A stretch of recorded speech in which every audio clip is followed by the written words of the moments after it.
রোববার ভোরে পাইকগাছা থানা সংলগ্ন পানি উন্নয়ন বোর্ডের উপবিভাগীয় কার্যালয়ের সামনে শিবসা নদীর চর থেকে হাত পা বাঁধা অবস্থায় 0 পয়েন্টে বাসস্ট্যান্ড সংলগ্ন একটি সেলুনের মালিক রিপন মাখাল নামের এক যুবককে উদ্ধার করেছে পুলিশ।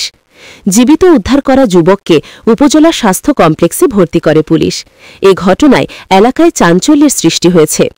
পুলিশ ও এলাকাবাসী জানিয়েছে, উদ্ধার হওয়া যুবক রিপন পৌর সদরের 7 নং ওয়ার্ড বাতিখালী খ্রিস্টান পাড়ার রণজিৎ ওরফে মিখাইল মাখালের ছেলে।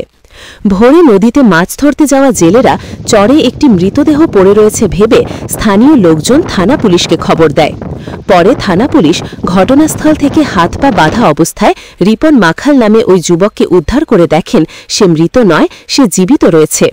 পুলিশ তাৎক্ষণিকভাবে তাকে চিকিৎসার জন্য উপজেলা স্বাস্থ্য কমপ্লেক্সে ভর্তি করে।